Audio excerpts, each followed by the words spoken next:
décarbonisé, mais c'est parce qu'on va multiplier les usages qui n'existent pas aujourd'hui.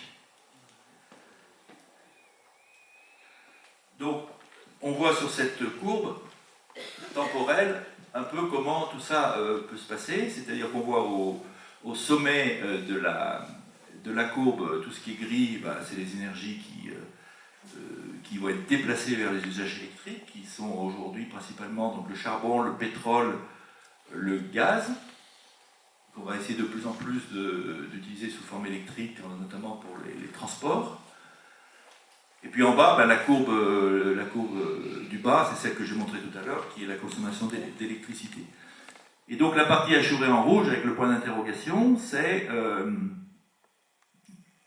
qu'est-ce qu'on fait pour arriver à cet objectif. Sachant que le déclin du jaune, là, c'est quoi? C'est le déclin naturel du parc nucléaire. Parce qu'on a beau ne pas fermer Fessenheim, si Fessenheim ou un autre n'est pas fermé aujourd'hui pour des raisons politiques, il le sera un jour pour des raisons techniques. Voilà.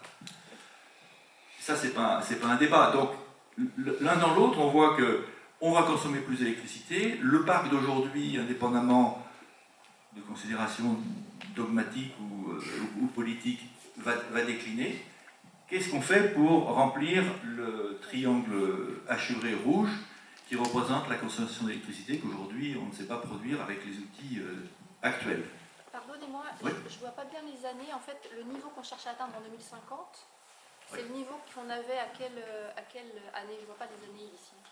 C'est en bas les années, donc 2050 c'est juste à droite. Ouais. On voit bien qu'on retrouve le niveau qu'on avait, mais je ne sais pas quand. 1970. Ah oui, globalement, au niveau des années 70, en consommation globale. Oui. Donc, parce que par rapport à la question de monsieur, est-ce que c'est réaliste? La question c'est de se poser, est-ce que c'est réaliste de revenir à la consommation des années 70? C'est ça la question? Vous faites bien de le mentionner. C'est effectivement, nous, cette simulation dit on va revenir à un niveau global de consommation des années 70. D'accord. Mais en 70, on faisait les choses complètement différemment, on n'était pas aussi nombreux, on n'utilisait pas les mêmes choses, etc. Mais c'est bien le chiffre. Ouais. C'est plutôt, moi je trouve que c'est bien qu'il y ait des objectifs de ce type. Alors, évidemment, ce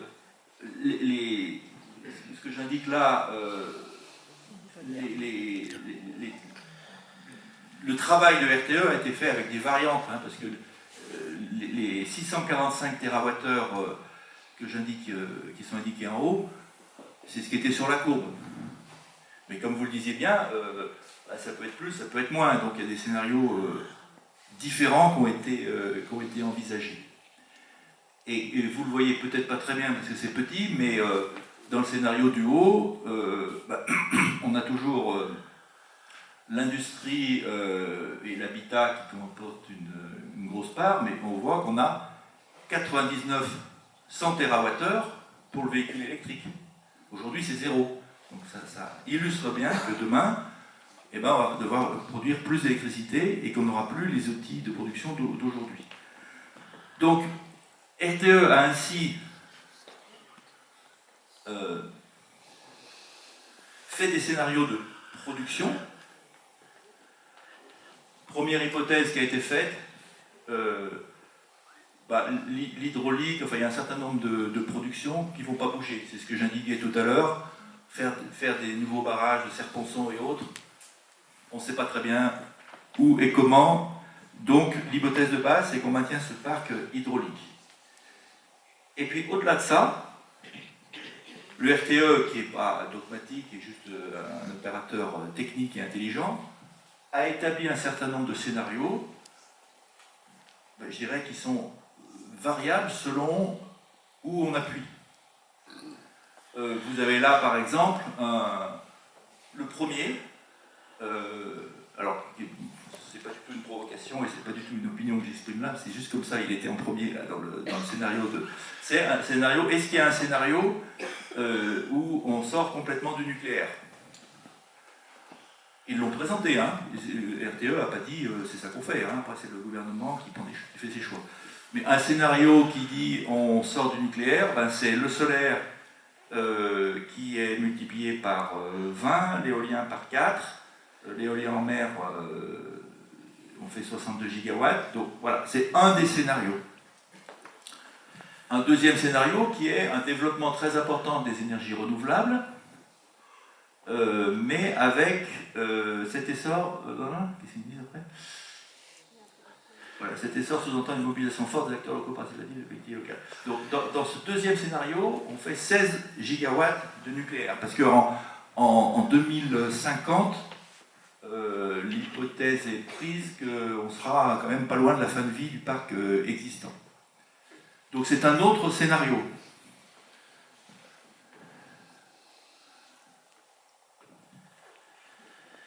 Les deux suivants, pardon, ça c'est le détail de ces mêmes scénarios. Les deux suivants, c'est on développe toutes les filières renouvelables. Voilà. À chaque fois, on modifie le curseur et on fait plus ou moins de l'une ou l'autre des énergies. Et in fine, on a les scénarios, les derniers scénarios, c'est le dernier scénario, c'est le mix de production repose à part égale sur les énergies renouvelables et sur le nucléaire à l'horizon 2050, ce qui implique d'exploiter le plus longtemps possible le parc existant et de développer de manière volontariste et diversifiée le nouveau nucléaire. Et ça, c'est très important de... C'est-à-dire que dans les scénarios de RTE, celui qui est le plus, celui qui est le plus poussé vers le développement du nucléaire, c'est celui-ci, qui considère qu'on fait 24 gigawatts de nouveau nucléaire. C'est grosso modo ce que Macron annonce avec 14 réacteurs. C'est pas très loin. Le parc existant est prolongé vraiment à son maximum. Mais ce qui est important de voir ici, c'est que il n'y a aucun scénario, et c'est pas moi qui parle, hein, c'est RTE, il n'y a aucun scénario qui va au-delà d'un mix 50-50. Donc c'est pas une position politique, c'est une position technique. Alors pourquoi c'est technique? Parce que faire durer le parc nucléaire existant, ça signifie qu'on considère des limites techniques. On ne peut pas dire comme ça dogmatiquement on va avoir la même puissance dans 50 ans qu'aujourd'hui, parce que c'est pas possible. Construire 14 réacteurs, c'est pas une mince affaire. Alors, vous y étiez, M. Martin, mais aujourd'hui, peut-être qu'on fait les choses différemment, mais construire 14 réacteurs, c'est colossal, hein, que ce soit en termes d'engagement financier. Un réacteur, c'est 10 milliards, hein, donc c'est 150 milliards. C'est un étalement dans la durée, c'est des compétences qu'on a quand même un petit peu perdues, qu'on essaye de reconstituer. Donc, ce scénario, il est malgré tout, ce scénario de 14 réacteurs, il est assez volontariste en termes d'équilibre nucléaire renouvelable, parce qu'on fait le mix entre ce qu'on prolonge et ce que l'on construit. Mais on ne peut pas, enfin objectivement, et c'est RTE qui le dit, on n'est pas dans un monde aujourd'hui où on peut construire 55 réacteurs pour renouveler et faire la même chose. On a beaucoup plus de besoins demain, on a l'avènement de technologies renouvelables qui sont devenues bon marché, et dans le monde entier, hein, qui peuvent s'accommoder du nucléaire. Donc on est dans cette perspective plutôt d'avoir un équilibre 50-50. Ouais. Dans les scénarios RTE, il n'y a aucun scénario à 100% vert ou renouvelable. Si, c'était le premier. Ah, c'était le premier, pardon. Ouais, excusez-moi, celui-là, il est plus clair comme ça. Il y a toujours du gaz et du pétrole à pointe. Hein. Dans tous les scénarios, il y a forcément des capacités pilotables. Donc, il y a le scénario 100% solaire et éolien, il n'existe pas. Il y a forcément du gaz. Il y a certainement.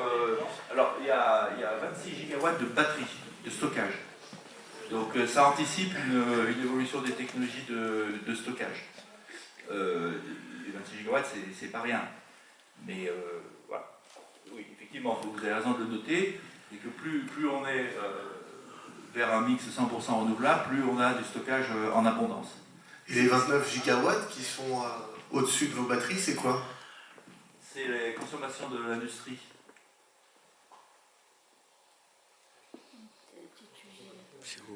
Ah non, pardon. Non, j'ai Non, pensé du thermique. Non, c'est ce qu'on appelle le bouquet de flexibilité. C'est-à-dire que c'est pour répondre à la flexibilité, c'est ce que j'évoquais tout à l'heure en disant que quand on a des énergies qui ne sont pas pilotables, on peut jouer aussi sur les consommations. Donc la colonne de droite, le bouquet de flexibilité, c'est que si on a beaucoup de renouvelables, il faut du stockage batterie, il faut que l'industrie soit capable de piloter sa consommation à hauteur de 29 gigawatts. Même chose pour les véhicules électriques. Et puis le premier, je pense, c'est le réseau. Mais on voit bien effectivement que ce scénario qui est du 100% renouvelable nécessite beaucoup de stockage. Et puis, plus on va vers un mix, voilà, le dernier qui est à 50-50, il nécessite moins de stockage. C'est logique, c'est technique. Ouais. Vous parliez de 14 réacteurs, et j'avais compris que c'était 6, non? C'est dans le scénario retenu par Macron, non? Il a évoqué 6 tout de suite et 14 à terme. Ah, d'accord. Mais ce qui n'est pas du luxe, parce que 27 ans, c'est bien ce qu'il faut pour délivrer 14 réacteurs. Bon, mais tout ça, comme vous le savez, est à l'examen, va être... mais c'est ce qui explique que la politique du gouvernement, aujourd'hui, elle est en ligne avec plutôt cette dernière possibilité, ce dernier scénario.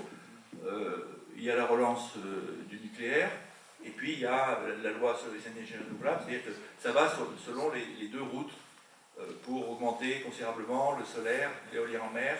L'éolien en mer, l'objectif c'est de faire 40 gigawatts. Hein. Donc c'est vraiment dans toutes les directions. Et on ne peut pas se permettre aujourd'hui de dire qu'il ne faut pas faire l'un, il faut faire l'autre. Enfin, il y a un effort considérable pour suivre cette courbe de besoins qui va se présenter dans les prochaines décennies. Ok. Oui. J'amène le